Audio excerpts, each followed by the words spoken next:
آپ ہادیہ ای میگزین مضمون کی آڈیو ریڈ آؤٹ سماعت کر رہے ہیں۔ سامعین السلام علیکم ورحمۃ اللہ وبرکاتہ۔ میں نازیہ عمر ہادیہ کے شمارہ اپریل 2022 کے مضمون کی آڈیو پروگرام میں آپ کا استقبال کرتی ہوں۔ آئیے ہم اس کا آغاز ہادیہ کے زمرہ النور میں درس قرآن سے کرتے ہیں، جس کا عنوان ہے استقبال رمضان، اور اس کی رائٹر سمیہ سبحانی ہے۔ اہمیت معلوم ہو تو جدوجہد آسان ہو جاتی ہے۔ تعلیم کی اہمیت نہیں معلوم ہو تو ماہانہ فیس نکالنا بہت مشکل ہوتا ہے۔ بوڑھے والدین کی اہمیت کا اندازہ نہ ہو تو ان کا وجود بار ہو جاتا ہے۔ پردے کی اہمیت سے ناواقف ہو تو وہ قید و بند نظر آتا ہے۔ دعوت و تبلیغ کی اہمیت سے ناواقفیت ہو تو روزہ نماز ہی کافی لگتا ہے۔ ماہ رمضان کی آمد ہے۔ آئیے کلام ربانی کی روشنی میں اس کی اہمیت کو سمجھیں تاکہ زیادہ سے زیادہ فائدہ اٹھا سکیں۔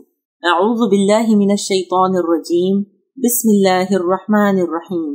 شہر رمضان الذی انزل فیہ القرآن ھدی للناس وبینات من الھدی والفرقان فمن شہد منکم الشہر فلیصمہ ومن کان مریضا او علی سفر فعدۃ من ایام اخر يريد الله بكم اليسر ولا يريد بكم العسر ولتكملوا العدة ولتكبروا الله على ما هداكم ولعلكم تشكرون۔ سورۃ البقرہ آیت نمبر 185۔ رمضان وہ مہینہ ہے جس میں قرآن نازل کیا گیا، جو انسانوں کے لیے سراسر ہدایت ہے اور ایسی واضح تعلیمات پر مشتمل ہے جو راہ راست دکھانے والی اور حق اور باطل کا فرق کھول کر رکھ دینے والی ہے۔ لہٰذا اب سے جو شخص اس مہینے کو پائے اس پر لازم ہے کہ اس پورے مہینے کے روزے رکھے، اور جو کوئی مریض ہو یا سفر پر ہو تو وہ دوسرے دنوں میں تعداد پوری کرے۔ اللہ تمہارے ساتھ نرمی کرنا چاہتا ہے، سختی کرنا نہیں چاہتا، اس لیے یہ طریقہ تمہیں بتایا جا رہا ہے تاکہ تم روزوں کی تعداد پوری کر سکو، اور جس ہدایت سے اللہ نے تمہیں سرفراز کیا ہے اس پر اللہ کی کبریائی کا اظہار اور اعتراف کرو اور شکر گزار بنو۔ اس آیت میں روزے کی فرضیت کا ذکر نہیں ہے، کیونکہ وہ تو اس سے قبل کی آیت 183 اور 184 میں گزر چکا ہے۔ یہاں تو اس ماہ مبارک کی اہمیت کا ذکر ہے جس میں روزے رکھنا ہے۔ اس میں پہلی چیز تو یہ ہے کہ یہ وہ مبارک مہینہ ہے جس میں قرآن پاک نازل ہوا۔ سورۃ القدر میں بھی اللہ تعالیٰ نے فرمایا ہے کہ یہ قرآن ہم نے قدر کی رات میں نازل کیا ہے۔ سورۃ الدخان میں فرمایا ہے کہ اس کو ہم نے مبارک رات میں نازل کیا ہے۔ یہ وہ مبارک رات ہے جس کو قدر کی رات کہا گیا ہے۔ یہ ماہ رمضان کی رات ہے جس میں یہ مبارک کتاب نازل ہوئی ہے۔ اس کی برکت کا کیا کہنا۔ جس رات میں یہ نازل ہوئی وہ شب قدر ہو گئی، جس ماہ میں یہ نازل ہوئی وہ ماہ مبارک ہو گیا۔ اسے جبریل امین علیہ السلام لے کر آئے جو فرشتوں میں نمایاں مقام رکھتے ہیں۔ یہ کتاب رسول اکرم صلی اللہ علیہ وسلم پر نازل ہوئی جو انسانوں میں سے برگزیدہ اور مصطفیٰ تھے۔ قرآن میں لوگوں کے لیے ہدایت ہے۔ ہدایت کا لفظ اس آیت میں 2 مرتبہ آیا ہے۔ پہلے لفظ سے مراد عام ہدایت ہے، یعنی عام لوگوں کے لیے ہدایت ہے جس سے کسی کو بھی انکار نہ ہو، جس کا اعتراف کٹر سے کٹر دشمن بھی کر لے، اور دوسری وہ ہدایت ہے جس کی کھلی دلیلیں بھی بیان کر دی گئی ہیں، جس کو عقل تسلیم کرتی ہے، خوش نصیب قبول کر لیتے ہیں اور بد نصیب انکار کر دیتے ہیں۔ اور فرقان بھی ہے، یعنی حق اور باطل کے درمیان، اندھیرے اور روشنی کے درمیان، ضلالت اور ہدایت کے درمیان امتیاز کرنے والی واضح نشانیاں بھی ہیں۔ آپ نے سفر کو کامیاب بنانے کے لیے ایک بیگ میں نقشہ رکھا ہو، ٹارچ رکھی ہو، مختلف مقامات سے متعلق جمع شدہ معلومات کی ڈائری رکھی ہو وغیرہ، بلکہ موجودہ زمانے کے اعتبار سے یہ کہیں کہ اسمارٹ فون رکھا ہو، تو کیا آپ اس کو چھوڑ کر سفر کا ارادہ کر سکتے ہیں؟ کیا اسے بھول کر جانے پر سفر کو جاری رکھ سکتے ہیں؟ نہیں، اس لیے کہ آپ کو اس کی اہمیت کا اندازہ ہے۔ آخرت کے سفر کے لیے یہ تمام ضروری چیزیں اس قرآن میں ہیں جو رمضان میں نازل ہوا ہے۔ اس عظیم احسان کی یاد تازہ رکھنے اور اس پر شکر گزار ہونے کے لیے اور اس کی برکتوں کو سمیٹنے کے لیے رمضان کے مہینے میں روزے فرض کیے گئے ہیں۔ ہم بار بار استقبال رمضان کا لفظ سنتے ہیں۔ ہاں، یہ ماہ رمضان بھی تو مہمانوں کی طرح سال میں ایک بار آتا ہے اور سخاوت و فیاضی کا دریا بہاتا جاتا ہے۔ اس مبارک و مکرم مہمان کا پرجوش استقبال ہونا ہی چاہیے۔ جس کو اس کے قدر و قیمت کا اندازہ ہے وہ پہلے ہی سے تیاری کر لیتے ہیں اور مہمان کے آنے پر زیادہ وقت اس کے ساتھ گزارتے ہیں۔ وہ میزبانوں کی جھولی انمول دولت سے بھر دیتا ہے۔ جو اس کی قدر و قیمت سے واقف نہیں ہیں وہ اپنے خالی جھولوں کا تکیہ بنائے سوتے رہتے ہیں۔ جو پہلے سے تیاری نہیں کرتے ان کے پاس وہ مہمان آ کر چلا جاتا ہے۔ وہ اپنا گھر سجاتے رہ جاتے ہیں، محنت کرتے ہیں مگر مستفید کم ہوتے ہیں۔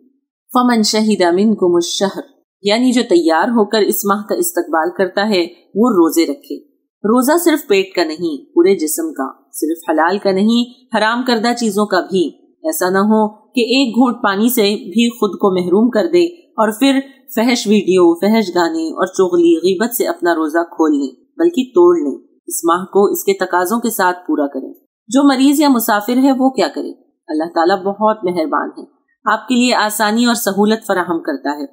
تو مریض یا مسافر دل سے تعلق رکھے، شوق اجر اور ثواب سے معمور رہے اور رخصت کا استعمال کرتے ہوئے روزے بعد میں رکھے۔ کتنی مہربانی اور رہنمائی سے بھرپور ہے یہ کتاب، یہ قرآن جس کے شکرانے پر ہم روزے رکھتے ہیں۔ یہ ہے اس ماہ کی اہمیت۔ اس کا اندازہ ہونے کے بعد کیا کسی کو روزہ رکھنا مشکل لگے گا؟ کیا کسی پر بھوک پیاس گراں گزرے گی؟ ایک تو نعمت پر نعمت، اور اس کا شکر ادا کرو تو اس پر اجر ہی اجر اور ثواب ہی ثواب، ایک ایک نیکی کا 10,000 گنا تک، بلکہ بے حساب و کتاب۔ روزے کا ثواب تو بغیر کسی پیمانے کے بے حساب ملنے والا ہے۔ یہ آیات ہم کو قرآن و ماہ قرآن کی اہمیت اور فضیلت بتاتی ہیں۔ اس کے بعد ہی بندے اور اللہ کے مضبوط تعلق کا ذکر آتا ہے، جس میں اللہ تعالیٰ اپنے بندوں کو مخاطب کر کے فرماتے ہیں کہ میں بہت قریب ہوں، دعا مانگنے والے کی دعا سنتا ہوں، پکارنے والے کی پکار سنتا ہوں، فریادی کی فریاد سنتا ہوں۔ مجھے اور میرے بندوں کے درمیان کسی واسطے کی ضرورت نہیں۔ بندے میری بات سنیں، مجھ پر یقین رکھیں، یہی ان کی ہدایت کا واحد راستہ ہے۔ یہ آیتیں ہم کو روزے کی فرضیت کے ساتھ قرآن پاک کی منزلت اور مقام اور ماہ رمضان کی اہمیت بتاتی ہیں، تاکہ ہم اس قیمتی موقع سے کما حق کا فائدہ اٹھا سکیں، اپنے رب سے قریب ہوں، خود کو اس کی سجائی ہوئی جنتوں کا مستحق ثابت کر دیں اور اس کی نعمتوں پر شکر گزار ہوں اور اس کی ناشکری سے بچیں۔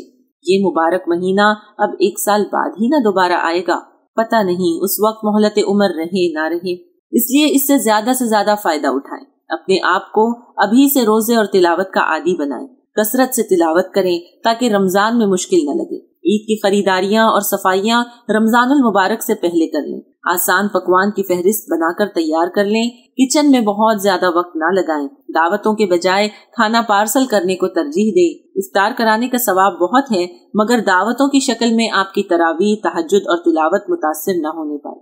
کچن کا کام، افطاری کی تیاری، یہ سب ثواب کا ذریعہ ہے، مگر بہت زیادہ وقت لگانا، نئے پکوان کی مشق کرنا، رنگ برنگے کھانے تیار کرنے کی کوشش آپ کے مہمان سے مستفید ہونے میں مانع ہو سکتی ہے۔